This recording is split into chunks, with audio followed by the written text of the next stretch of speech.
It's so nice to meet you and be able to talk to you. How are you I doing? I don't know. I feel like for a while it was just kind of weird, but now everything's kind of like slowly going back to normal. And I feel like it's like acceptance, you know what I mean?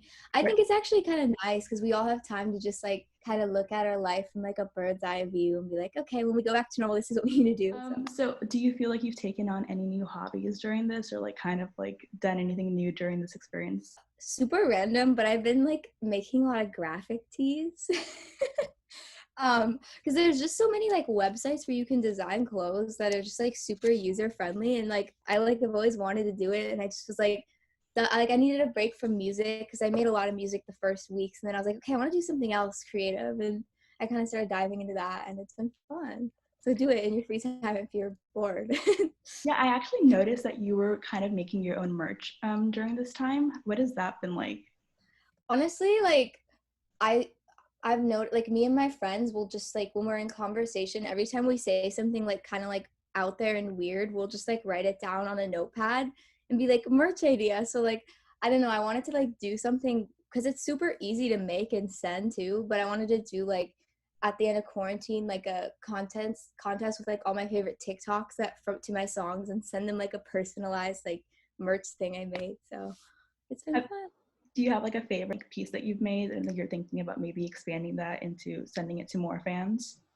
Uh Yeah, I mean, I don't know. They're all just really, it depends on the saying. Like, I guess, like, to me, it's like whichever saying resonates the most with people. Because I feel like you never really know until you get like other people's reactions.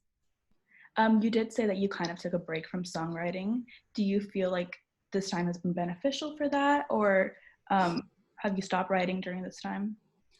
I mean, I guess like I mean I've written a little bit, but more so it's like just like when you're inspired to. But I'm kind of happy for the like being a little less creative in that area because it's like allowed me to just dive into production, finishing songs, and like because I feel like a lot of the times in music, like you like forget you made a good song because you're just constantly going and like wanting to do the next day and the next thing, and then you're like, wait, I actually like this. So it's been great for that for sure. Have you like rediscovered or discovered any new artists that you've been listening to during this time? I this is so I actually worked with him, but like I had only heard like some of his songs, but I've like just been really obsessed with his new album, Conan Gray. I think I love him, and I was so dope working with him because like I don't know, that was like for the around the time when I first started like fangirling. So like I like and getting to do like a session to write with him, I was like, I'm not gonna like act weird or anything, but I love his music. Your work is really inspired and centered on prominent figures. So, like, you have your upcoming Britney song, and then Nat King Cole. Who are some musical figures that you feel most inspired by? Wow, that's like such a hard question. I would say growing up, I really loved Gwen Stefani. Um, like I didn't really, and obviously Britney Spears. Like everyone knows I'm like her stan. Every time it's like Christmas or my birthday, like literally all my friends bombard me with like Britney. I always wanted to go see her show, but I didn't get to do it. Tear. Anyways, I love Taylor Swift growing up. Not, I mean, I like to stand like also like writers and producers too. So obviously like Max Martin is like a god. I always like tell people he's my dad because like I just like love him so much. I want him to be my dad and Brittany to be my mom. Actually, I love my parents though, so I don't want that. I feel like Celine Dion also. I love her too. Like just like not musically, like my songs sound absolutely nothing like her, but I just like admire like she has such a good like outlook on life. Like she's so talented. She's like an angel. I feel like she literally is like an angel sent from heaven. So So, in terms of your song "Used to Be Love," it's such a clever concept, and it's one that I love seeing like reimagined. How did you come up with that? super random, but I like literally wanted to like tackle that interpolation for years, and then like one day I was standing outside of the Grammy Museum. It was like, and I was still in a relationship at that time, so I would say that was like around March, and like I like quickly just like I don't know, like I was like, ooh, I know what I'm gonna do for the chorus, and like I had a few of the lyrics just like in my head, and then like I never like acknowledged it again. But then like one night in July I was just like, I don't know, chilling on the floor, strumming the guitar, rolling a joint, and I just like started writing it, and it literally just like flushed out in 20 minutes, and I was like, whoa, because like that was also around the time of a breakup, so I feel like that was like the best coping mechanism, because like especially for that relationship, nothing like super wrong happened, but like the whole song is about like reminiscing on like a time that you wish you could go back to, um and then just accepting that it ain't gonna happen. um but then like I don't know, that whole process was so fast. I literally like wrote the song and then produced it right after, recorded it, got the neighbors to do a cop noise complaint. Woohoo, accomplished. And then it was finished by the morning, so I listened to your SoundCloud episode talking about the relationship and kind of trying to cling on to memories when a relationship actually is failing. What advice would you have to someone that's in a similar situation? well, I feel like our gut always knows when something's wrong, and like sometimes like we just don't want to listen to it, but like the hardest part is like obviously walking away from something, but like if you have that gut feeling that something's wrong and like where something's headed, like before, like you can never talk to this person again and it becomes toxic and explosive and you see this person in a negative light, like I feel like it's just better to like end it and walk away and have your strength and keep your like love and respect for that person, because like there's definitely a turning point when something turns toxic, and I feel like we all can feel it, but it's like a matter of fact if we want to like continue torturing ourselves or like be free and find someone that makes us happier. Do you feel like writing this kind of like wrapped it up in a way that you are able to reflect on this relationship in a good way, or do you still hold this kind of almost animosity feelings towards it? I would say honestly I can look back on, I mean there's things that like I'll say as jokes with my friends now because I'm completely like moved on, I've cared for other people, um and I just try to look back at it in a positive way, because like I was really young, I was like 19 and I was doing long distance and it was my first time in love, and like it was just like a lot of boxes to check off, so like I guess like that's an experience and it was really fun, and I get to at least say like yeah, that's what like my first like real relationship was like. So I guess in a positive way. I mean there's moments where like sometimes I'll just look into the air and be like, he was selfish. But That's on your new song that's going to be coming out. What was it like filming that?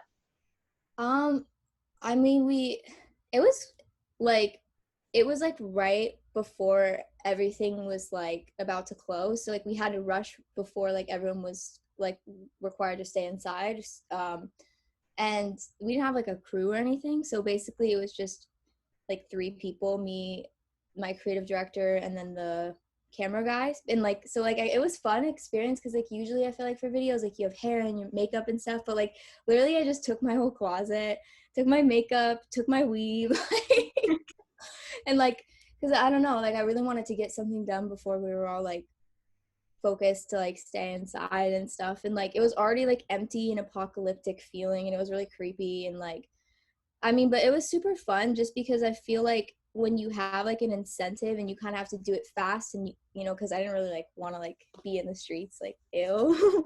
um you just kind of do it fast and then you go, and like I don't know, I mean it was kind of scary to be honest, but it was really fun, so I would do it again, but like when everything's normal. But that's what's like crazy is like I don't know, I think we all like think we can't do things like on our own, and like knowing that you can do something that easy, and like it's almost like we believe we can't like style ourselves or like do stuff because we're always just putting like mental boundaries, but like actually knowing you can do stuff like that is like cool, and it gives you like a confidence boost.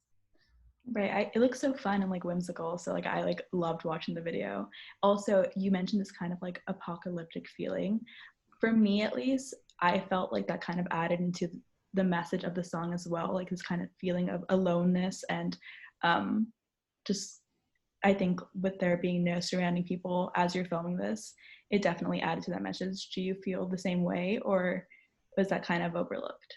I mean, yeah, because it's just like I feel like in LA and in Hollywood, like as a city, like you can like there's so many people and you can have all this stuff going on and all of this attention or whatever, and like still like you feel really lonely, you know? And like it's sad because it's like so many people in music I like talk to like all feel that way. And like I don't know, I think like the busier the city, like the emptier it can actually feel because it's so hard to find your pocket of people, you know?